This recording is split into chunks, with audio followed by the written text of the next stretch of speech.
ty si stále na našich debatách ako Zachráň demokraciu hovoril, že tvoja žena nič neukradla, lebo jednak žijete skromne a potom aj to, že ona vôbec nevie narábať s peniazmi. No kto je zlodej?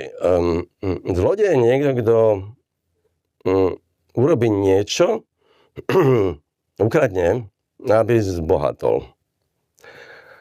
No a ja som prišiel na to, že moja žena, že nielen, že nezbohatla, to som samozrejme vedel, ale akože schudobnila, lebo rozpustila svoje peniaze vlastné, ktoré mala z dedičstva po svojej matke.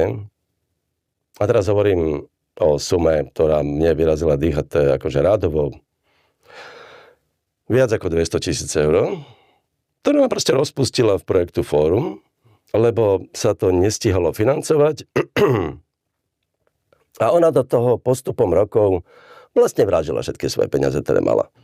No tak ukáž mi zlodeja, ktorý by išiel niečo ukradnúť a ešte zároveň vlastne namiesto toho ide do banky a tam ide niečo ukradnúť a namiesto toho tie svoje peniaze vloží ako do toho trezoru. No asi takto to vyzerá.